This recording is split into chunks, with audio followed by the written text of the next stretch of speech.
Audio Jungle. चलिए बाबू, कैसे हैं आप लोग।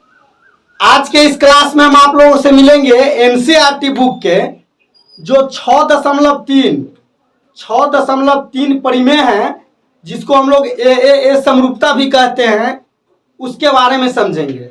इस परिमेय को बाबू बहुत ही सरल तरीका से और बहुत ही बेहतर तरीका से हम आप लोगों को सिद्ध कर करके दिखलाएंगे।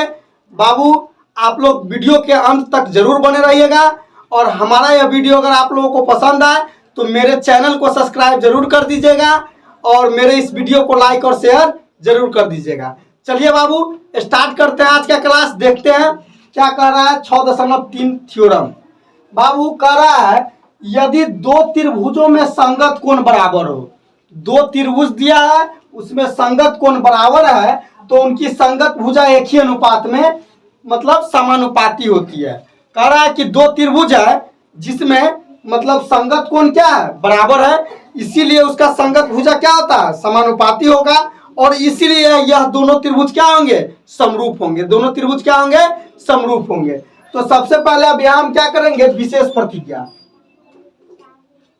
विशेष प्रतिज्ञा। अब देखिए बाबू विशेष प्रतिज्ञा में क्या करेंगे, सबसे पहले हम फिगर बनाएंगे। दो त्रिभुज का रहा है तो दो त्रिभुज ले लीजिए, ए बी सी और यहां पी क्यू आर। कोई दिक्कत? तो सबसे पहले क्या करेंगे, माना कि ए बी सी एवं पी क्यू आर दो त्रिभुज है, दो त्रिभुज है। कोई दिक्कत? ए बी सी एवं पी क्यू आर दो त्रिभुज है जिसमें एंगल ए बराबर एंगल पी, एंगल बी बराबर एंगल सी तथा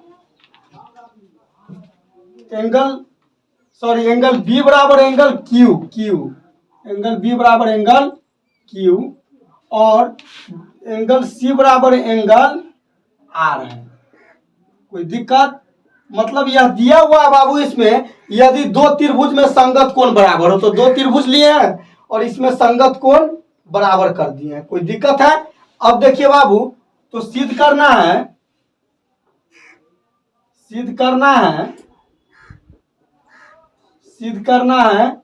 त्रिभुज एबीसी समरूप त्रिभुज पीक्यूआर। मतलब त्रिभुज एबीसी जो है ना, त्रिभुज पीक्यूआर के क्या है, समरूप है। अब देखिए बाबू इस थ्योरम में हमारे पास तीन केस उत्पन्न हो सकते हैं। अब देखिए मान लीजिए इस दोनों त्रिभुज में जरा साइड का कंपैरिजन करके देखते हैं, भुजा की तुलना करके देखते हैं। हो सकता है कि ए बी भुजा पी क्यू के बराबर हो सकता है, कोई दिक्कत है? या हो सकता है कि ए बी जो है पी क्यू से क्या होगा, छोटा होगा। हो सकता है ए बी जो है से पी क्यू से बड़ा होगा। यही ना तीन गो केस आ सकता है बाबू। जब भी भुजा के कंपैरिजन करेंगे, तुलना करेंगे, तो मेरे पास तीन केस उत्पन्न हो सकता है। पहला कि हो सकता है कि यह दोनों साइड बराबर होगा, या यह साइड जो है इससे क्या होगा, बड़ा होगा, या यह साइड क्या होगा, इससे छोटा होगा। तो देखिए, तो अब हम लोग प्रमाण में आते हैं। केस एक। यदि ए बी बराबर पी क्यू हो तब। अब देखिए बाबू यदि ए बी भुजा पी क्यू भुजा के बराबर होता है तब क्या होता है। तो देखिए, तो इसीलिए त्रिभुज ए बी सी एवं त्रिभुज पी क्यू आर में। अब जरा ध्यान से देखिए बाबू, त्रिभुज एबीसी एवं त्रिभुज पीक्यूआर में। अब मान लीजिए देखिएगा एंगल बी बराबर एंगल क्यू दिया है कि नहीं, संगत कोण है। एंगल बी बराबर एंगल क्यू दिया है, कोई दिक्कत? अब देखिए ए बी बराबर पी क्यू, ए बी बराबर पी क्यू। अभी हम ए बी बराबर पी क्यू क्या किए हैं, माने हैं एंगल ए बराबर एंगल पी दिया है, कोई दिक्कत है? अब देखिए बाबू यहां तक कोई दिक्कत है, तो इसीलिए त्रिभुज ए बी सी सर्वांगसम त्रिभुज P Q R. P Q R किस चीज से होगा बाबू? यह दोनों त्रिभुज सर्वांगसम हो जाएगा। कैसे? तो एंगल साइड एंगल, मतलब एंगल साइड एंगल सर्वांग समता से, सर्वांग समता से इसको हम लोग कह सकते हैं ए सर्वांग समता से। यह दोनों त्रिभुज क्या हो गया बाबू? सर्वांग सम हो गया, कोई दिक्कत? अब जब भी सर्वांग सम होगा तो सभी अंश समान, मतलब इसका जितना साइड यह इतना या इतना इतना इतना इतना तीनों साइड बराबर हो जाएगा। तो इसीलिए क्या हो जाएगा? ए बी बराबर पी क्यू, ए बी बराबर पी क्यू, ए बी बराबर पी क्यू, बी सी बराबर क्यू आर और ए सी बराबर पी आर, ए सी बराबर पी आर, ए सी बराबर क्या हो जाएगा? P R. तीनों साइड बराबर हो जाएगा। तो जरा हिम्मत दिमाग से देखिए बाबू, ए बी बराबर पी क्यू है, मतलब A B by P Q equal to 1 लिख सकते हैं कि नहीं? देखिए था यह गुना में, इनमें गुना 1 है, तो इसीलिए यह बाबू यहाँ आ जाएगा तो 1 हो जाएगा। या B C Y Q R बराबर 1, A C Y P R बराबर 1, कोई दिक्कत है? यहाँ तक कोई दिक्कत है बाबू? तो इसीलिए अब देखिए था हमारे थ्योरम में क्या कह रहा है, मतलब यदि दो त्रिभुज में संगत कोण बराबर हो और उनकी संगत भुजा एक ही अनुपात में हो, संगत कोण बराबर दे दिया है और संगत भुजा एक ही अनुपात में देखिए था, तो इसीलिए त्रिभुज ए बी सी एवं पी क्यू आर में अब देखिए तो बाबू यहाँ क्या आया? A B by P Q, यह सब अनुपात बराबर है ना, यह सब अनुपात बराबर है, एक एक के बराबर है, इसलिए तीनों क्या होगा? बराबर होगा। B C by Q R बराबर A C by P R, कोई दिक्कत है? देखिए तो बाबू जरा ध्यान से, यह तीनों एक एक के बराबर था, इसलिए यह तीनों बराबर हो गया। त्रिभुज एबीसी और पी क्यू आर में देखिए था संगत भुजा समानुपाती आ गया कि नहीं? तो इसीलिए त्रिभुज एबीसी समरूप त्रिभुज पी क्यू आर प्रूव्ड हो गया। पहला केस में क्या हो गया बाबू? यह प्रूव्ड हो गया। जब ए बी मान लीजिए बराबर था पी क्यू के, तो इस केस में दोनों त्रिभुज प्रूफ हो गया, मतलब समरूप हो गया। अब जो है, अब अगला केस बाबू क्या देखेंगे? तो अगला केस में देखेंगे, मान लीजिए ए बी जो है ना, ए बी जो है बड़ा होगा पी क्यू से, ठीक? ए बी जो है मतलब छोटा मानिए, पी क्यू से छोटा होगा, पी क्यू से ए बी छोटा होगा, तब क्या होता है? तो चलिए बाबू अब मतलब अगला केस देखते हैं। अब देखिए बाबू दूसरा केस जो है, दूसरा केस में हम क्या माने? ए बी छोटा होगा पी क्यू से, मतलब यह ए बी छोटा है पी क्यू से। पहला केस में माने थे बाबू कि ए बी बराबर है पी क्यू, लेकिन दूसरा केस में क्या माने हैं कि ए बी जो है छोटा होगा पी क्यू से। तो इस केस में क्या करेंगे? त्रिभुज पी क्यू आर में से जितना बड़ा ए बी है उतना बड़ा यह साइड काट लेंगे, कोई दिक्कत? और जितना बड़ा ए सी है उतना बड़ा हम पी आर काट लेंगे, कोई दिक्कत है? तो यहाँ हम दे दीजिए एम और एम, कोई दिक्कत? तो हम यहाँ क्या करेंगे बाबू? रचना में जरा सा क्या करेंगे? रचना में क्या करेंगे? त्रिभुज पी क्यू आर के, त्रिभुज पी क्यू आर के भुजा पी क्यू से ए बी बराबर पी एम तथा भुजा पी आर से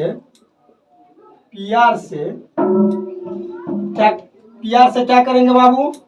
तो मतलब ए सी बराबर पी एन काटा और एम एन को मिला दिया, एम को एन से मिलाया, और एम को एन से मिलाया। अब देखिए बाबू क्या किए हैं, इसमें कुछ नहीं किए हैं।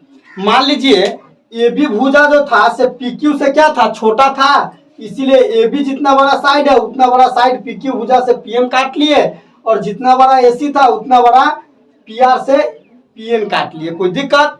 तो अब देखिए, तो इसीलिए त्रिभुज ए बी सी और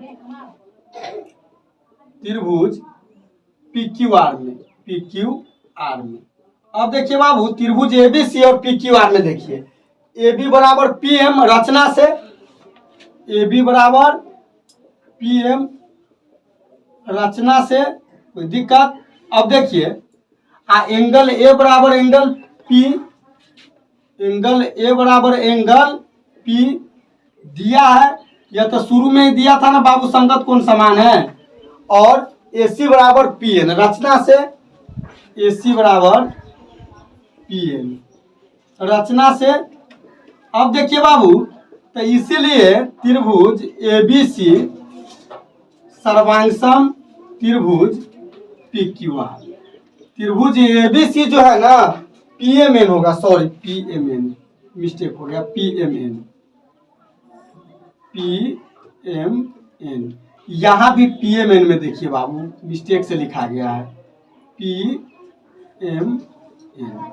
मतलब इस त्रिभुज और इस त्रिभुज में देखिए तो बाबू ए बी जितना था उतना बड़ा हम पी एम काटे हैं, एंगल ए बराबर एंगल पी दिया हुआ है संगत कोण, ए सी जितना बड़ा है उतना हम पी एन काटे हैं। तो वही ना लिखे हैं त्रिभुज ए बी सी और त्रिभुज पी एम एन में ए बी बराबर पी एम, एंगल ए बराबर एंगल पी दिया है, ए सी बराबर पी एन, ए सी बराबर पी एन।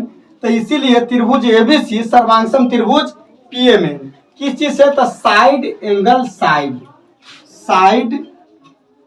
एंगल साइड सर्वांग समता से। कोई दिक्कत है? अब देखिए बाबू ऐसे सर्वांग समता से यह त्रिभुज और यह छोटकिरमा त्रिभुज क्या हुआ, सर्वांग सम हो गया। तो जब भी सर्वांग सम होगा तो सभी अंग समान होगा, मतलब संगत कोण बराबर हो जाएगा। तो इसीलिए एंगल बी बराबर एंगल एम होगा कि नहीं होगा, बताइए। तो यह दोनों त्रिभुज अगर सर्वांगसम होगा तो इसीलिए एंगल बी बराबर एंगल एम संगत कोण बराबर हो जाएगा। लेकिन चूंकि एंगल बी बराबर एंगल क्यू दिया है, यह शुरू में दिया है कि नहीं, मतलब इस दोनों त्रिभुज में संगत कोण क्या बराबर है, यह शुरू में दिया हुआ है। तो इसीलिए बाबू क्या हो जाएगा, मतलब एंगल एम बराबर एंगल क्यू, इसीलिए एंगल एम और एंगल क्यू क्या हो जाएगा, बराबर हो जाएगा। तो एंगल एम और एंगल क्यू बराबर हो जाएगा, तो इसीलिए त्रिभुज पी क्यू आर में, इस त्रिभुज में देखिए तो बाबू एम और क्यू बराबर है, मतलब एंगल एम एंगल क्यू के बराबर है। तो यह संगत कोण बराबर है, तो इसीलिए दोनों रेखा क्या होगा, समानांतर होगा कि नहीं होगा। संगत कोण बराबर होता है तो 9th क्लास में आप लोग पढ़े हुए हैं कि यदि मतलब दो तिर्यक छेदी रेखा को कोई समानांतर रेखा पर कोई तिर्यक छेदी रेखा प्रतिच्छेद करे दो समानांतर रेखा को, तो संगत कोण क्या होता है, बराबर होता है। तो देखिए तो बाबू, तो एंगल एम बराबर एंगल क्यू संगत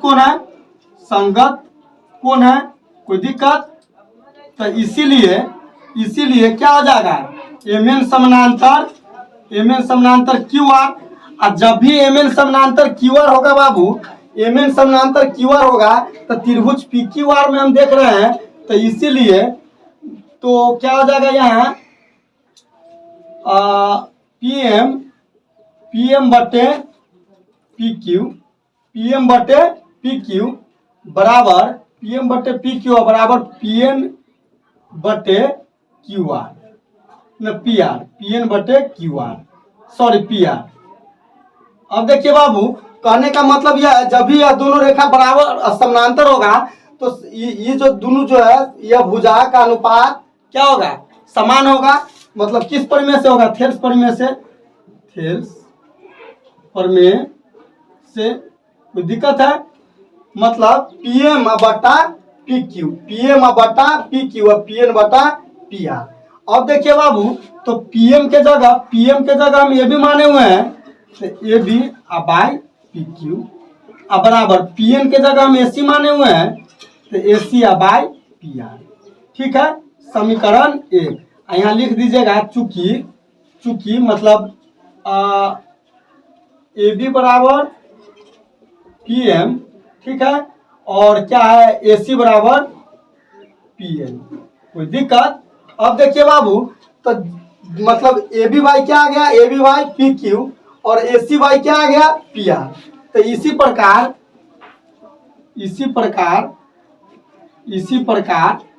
ए बी बाई पी क्यू बराबर B C by Q R सिद्ध किया जा सकता है, इसको समीकरण आप लोग 2 मान लीजिए। क्यों बाबू? मान लीजिए हम इस भुजा को इससे छोटा किए थे पी क्यू से। अगर मान लीजिए हम बीसी को क्यू आर से छोटा करते तो इसमें और इसमें रिलेशन बनता। तो इसीलिए A B by P Q अब B C by Q R हम इस प्रकार से, जैसे अभी इसको सिद्ध किए हैं, जिस प्रकार से यह रिलेशन लाए उस प्रकार से यह रिलेशन ले आते।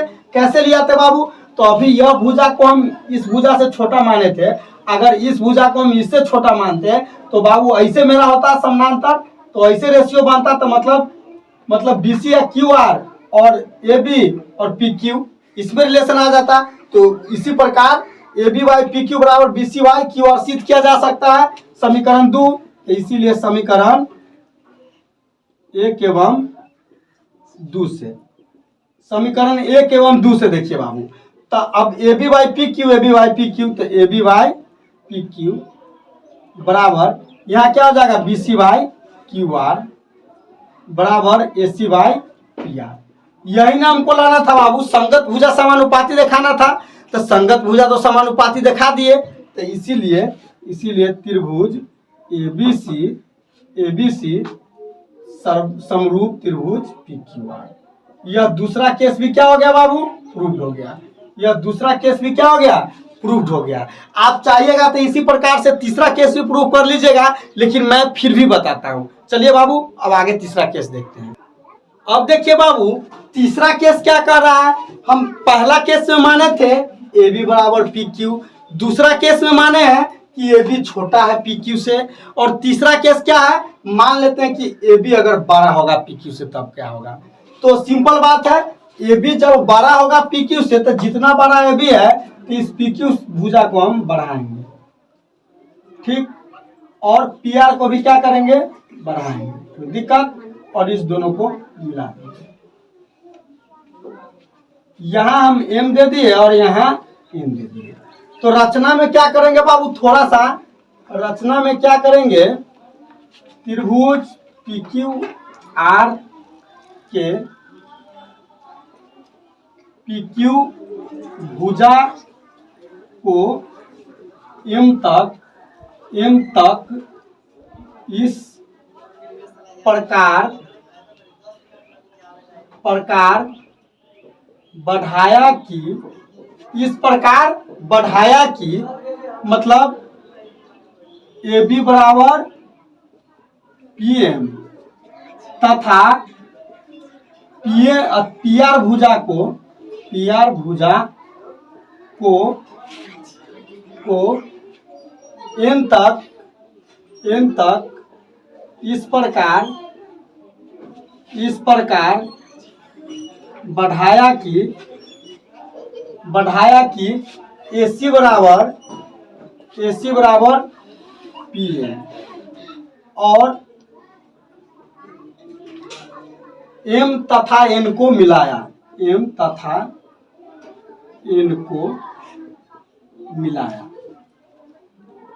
अब देखिए बाबू, कुछ नहीं किए हैं, बहुत छोटा सा काम किए हैं। क्या किए हैं कि जितना बड़ा ए बी था उतना बड़ा त्रिभुज पी क्यू आर के भुजा पी क्यू को एम तक बढ़ा दिए, और जितना बड़ा ए सी था उतना मतलब पी आर भुजा को एन तक बढ़ा दिए, और एम और एन को क्या किए, मिला दिए। कोई दिक्कत है, एम और एन को मिला दिए, ठीक है बस। अब देखिए अब क्या करेंगे, अब जरा ध्यान से देखिए। तो त्रिभुज A B C A B C, त्रिभुज ए बी सी और देखिए तो बाबू त्रिभुज ए बी सी और त्रिभुज पीएमएन में, और त्रिभुज पीएमएन में। अब देखिए तो बाबू त्रिभुज ए बी सी और पीएमएन में आप क्या देख रहे हैं, ए बी जितना है उतना पीएम है, ए बी बराबर पीएम रचना से अभी हम किए हैं, ठीक है। और ए सी बराबर पीएन, सॉरी एंगल ए बराबर एंगल पी दिया है, यह संगत कोण है, यह संगत कोण है इस दोनों त्रिभुज का, मतलब संगत कोण समानुपाती बराबर दिया हुआ है शुरू में ही। और ए सी बराबर क्या है, ए सी बराबर पीएन, पीएन रचना से कोई दिक्कत है। तो अब देखिए बाबू ए सी किसके बराबर आ गया, पीएन के, तो इसीलिए त्रिभुज ए बी सी सर्वांगसम त्रिभुज पीएमएन, त्रिभुज ए बी सी और त्रिभुज पीएमएन सर्वांगसम हो जाएगा, किस चीज से होगा, तो साइड एंगल साइड, कोई दिक्कत, तो एस ए एस सर्वांग समता से, कोई दिक्कत है। यह दोनों त्रिभुज सर्वांगसम किस चीज से हो जाएगा, एस से एस सर्वांग समता से। अब देखिए बाबू जब भी सर्वांगसम होगा तो संगत कोण बराबर होगा, तो एंगल बी बराबर एंगल एम, तो इसीलिए एंगल बी बराबर एंगल एम, कोई दिक्कत। चूंकि एंगल बी बराबर एंगल क्यू दिया है, यह दिया है ना शुरू में दोनों त्रिभुज का संगत कोण क्या है, बराबर है, तो इसीलिए एंगल एम बराबर एंगल क्यू, इसीलिए एंगल एम बराबर एंगल क्यू।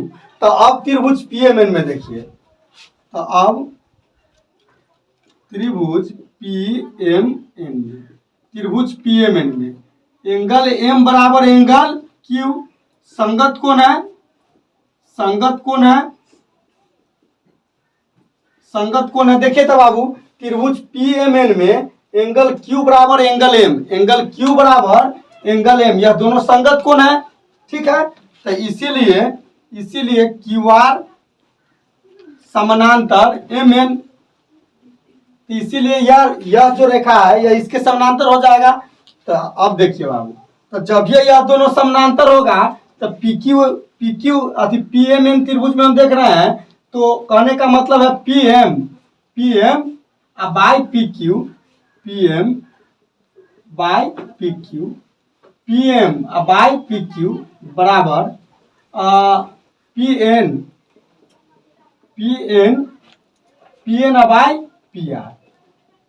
क्या होगा बाबू, पीएम बाय पीक्यू बराबर पीएन बाय पीआर, किस चीज से होगा, थेल्स प्रमेय से, ठीक है। इसका भुजा का अनुपात बराबर होगा। तो हम यह भी बता चुके हैं बाबू कि भुजा का अनुपात बनाते हैं तो इतना बटे इतना लीजिए, इतना बटे इतना लीजिए, या टोटल बटे इतना लीजिए, या इतना बटे टोटल लीजिए, फिर भी कोई फर्क नहीं पड़ता है।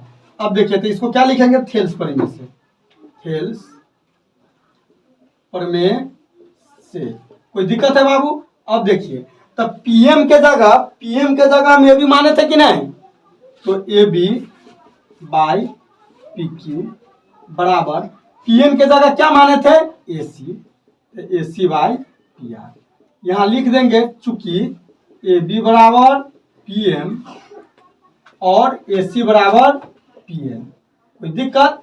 अब देखिए अब यहाँ जो है बाबू इसको आप लोग समीकरण एक मान लीजिए, समीकरण एक हो गया, समीकरण एक हो गया। इसी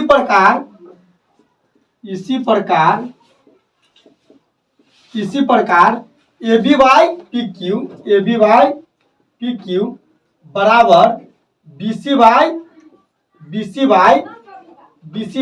क्या आ जाएगा, B C by Q R सिद्ध किया जा सकता है, सिद्ध किया जा सकता है, कोई दिक्कत है। मतलब इसी प्रकार क्या होगा बाबू, A B by P Q बराबर B C by Q R सिद्ध किया जा सकता है। इसको हम लोग क्या कर सकते हैं, यहाँ लिख लीजिए समीकरण 2, सिद्ध किया जा सकता है, कोई दिक्कत। तो इसीलिए समीकरण 1 एवं 2 से, समीकरण एक एवं दूसरे।